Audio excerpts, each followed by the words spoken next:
ہجرت سے لے کر حضور نبی اکرم صلی اللہ علیہ وسلم کے وصال تک کے واقعات و حالات ہیں۔ حصہ اول میں 141 شواہد ہیں اور حصہ دوم میں 98 شواہد ہیں۔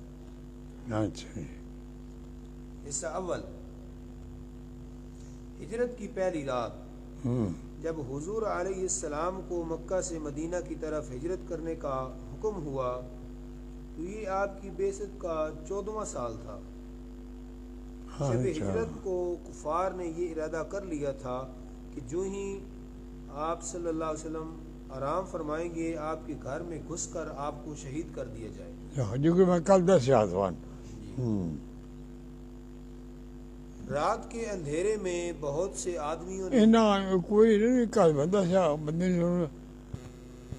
جنرل میٹنگ بلائی گئی، جنرل میٹنگ جنرل میٹنگ بلائی میں 10 چیز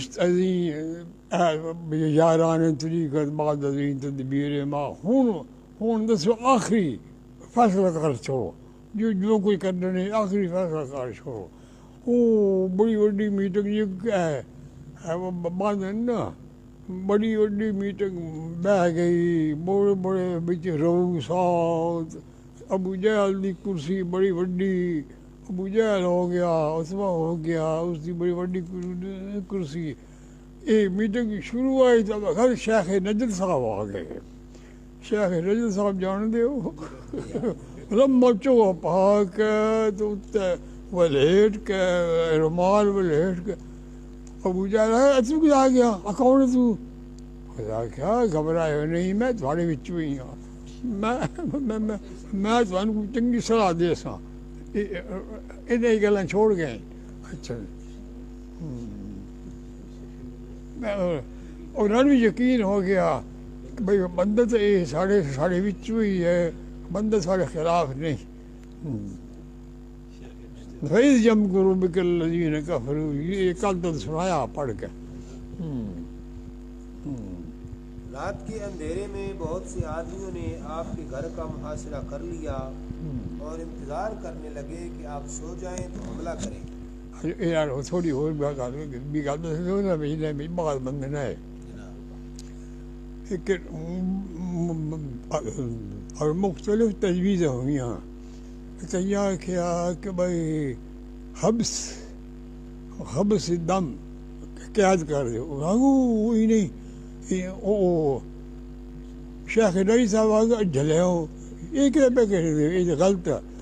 اچھا پھر دلاوت کر دو یثبتوک او یقتلوک او یخرجوک انہیں باہر کر دیو، جلاوطن کر دیو۔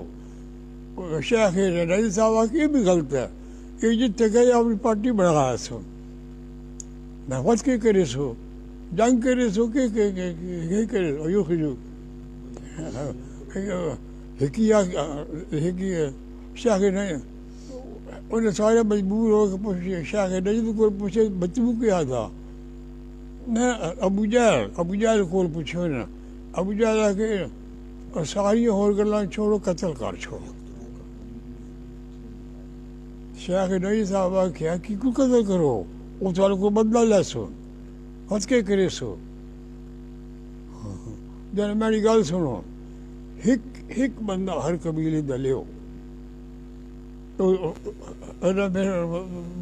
بندہ کوئی نہیں لے کیا کو بندہ لے سو، ایک قبیلے دا ہے ہر ایک بندہ لے کے گلی مال کے کھلو ہو کے رات دے اندھیرے وچ یہ ہر قبیلے دا ہر قوم دا ایک بندہ ہوئے، ایک بندہ ہوئے پھر وہ بھی مجبور ہوگا کوئی نہیں حضور نے بھی شہید کر دے سو۔ اچھا اگوں ہوں پڑھو۔ آپ جب سو جائیں تو حملہ کر دیں گے۔ اسی رات سورہ یاسین شریف نازل ہوئی۔ حضور نبی اکرم وَجَعَلْنَا مِن بَيْنِ أَيْدِيهِمْ سَدًّا وَمِنْ خَلْفِهِمْ سَدًّا سبحان۔ حضور نبی اکرم صلی اللہ علیہ وسلم نے مٹھی بھر مٹی اٹھائی اور باہر تشریف لائے۔ اور وجعلنا من بین ایدیہم سدا ومن خلفہم سدا پڑھ کر ان رذیلوں پر مٹی پھینک دی اور ان کی صفوں سے اس طرح نکل گئے. حضور دی ایک یمنی چادر آئی، وہ حضور علیہ السلام دی بڑی شناخت آئی. جس طرح کہ کئی لوگوں دیا چادر ہوندی ہیں تو انہوں کی شناخت ہوتی ہے کہ اے فلانا بندہ یہ فلانی چادر ہے. حضور کی شناخت ہے، یمنی چادر ہے، بڑی سونی کسی طرح دیتی ہے. حضور نے حضرت علی المرتضیٰ نے فرمایا کہ اے میری چادر ہے یہ، میں تو ستا پہ ہونا ایسا تو کر تو میری چادر اسے تان کے سہرو تینا بال بھی کوئی نہیں ڈگ کرو.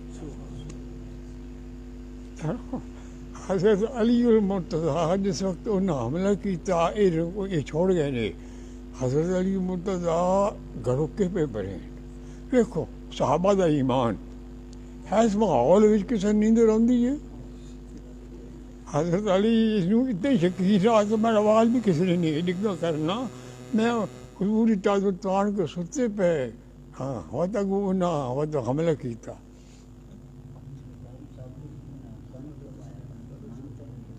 کہ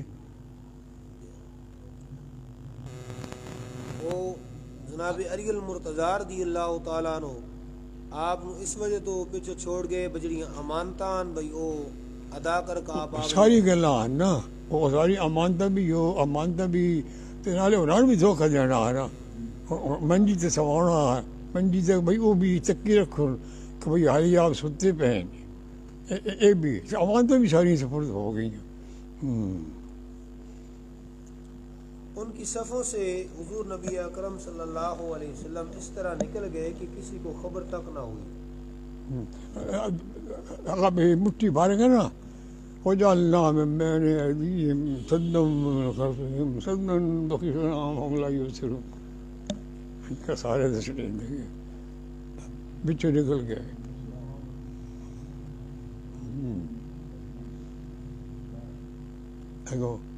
ایک شخص جو ان کے احوال کا مشاہدہ کر رہا تھا کہنے لگا، اے حرمہ نصیبوں، کیا تمہیں محمد صلی اللہ علیہ وسلم آتے ہوئے نظر نہیں آئے؟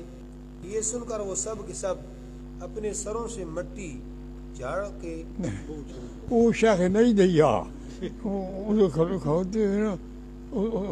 اس پوچھا کہ بھائی اسے کیوں کھڑوتے ہو؟ یعنی کما واسطے کھڑوتے ہیں. یعنی وہ تو تمہارے سریں مٹی چڑھ کے نکل بھی گئے انسان کے، انسان کو نہیں پتہ لگا. یعنی کوئی نہیں نکلے. ہاتھ نہ نگانا سارے منہ مگو بلا سر پھرو لو کھاؤ مٹی یہ کہ نہیں سر بھرے پہ مٹی نہ وہ جانا تمہارے سر بھی چھٹی مٹی چھڑ کے نکل گئے. تاں وہ حملہ کیا نے، تاں پھر آ کے بھائی چلو جی ہوں دروازہ کھول کے چھوڑ کے حملہ کر دیا، آگے نہیں کریں گے. یہ سن کر وہ سب کے سب اپنے سروں سے مٹی جھاڑتے ہوئے اٹھ کھڑے ہوئے. سارے مٹی جھاڑی سارے.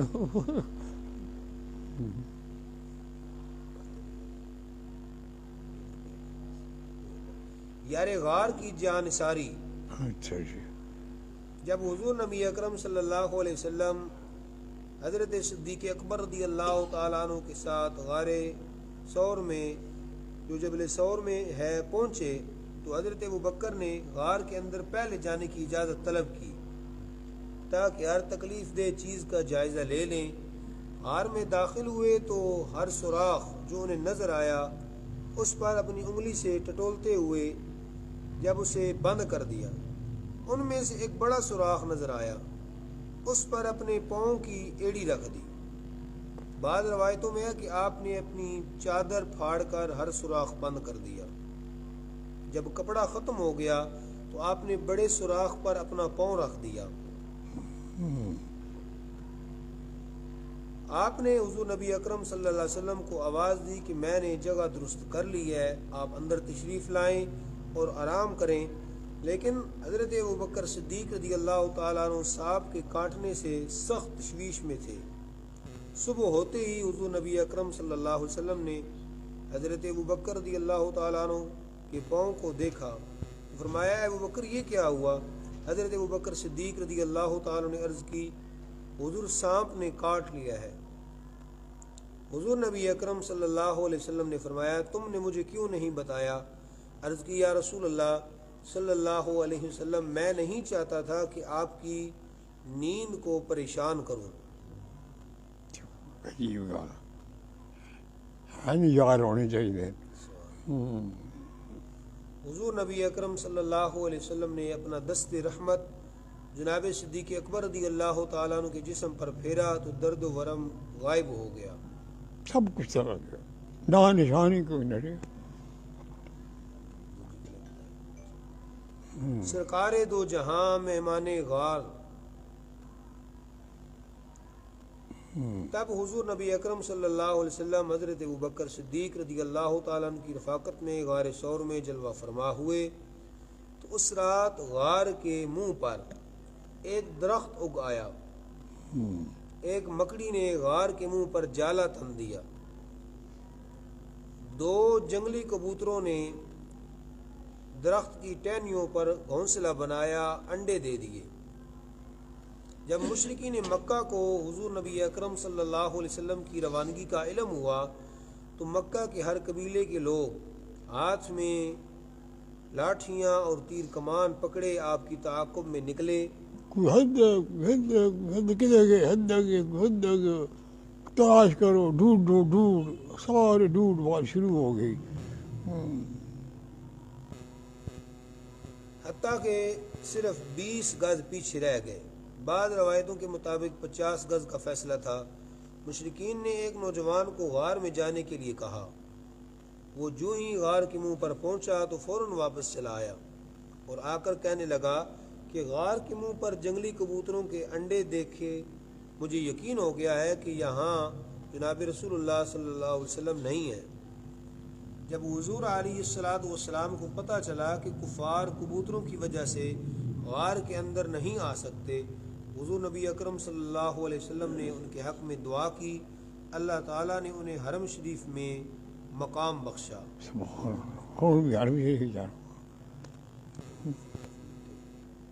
ان کی نسل بڑھ گئی۔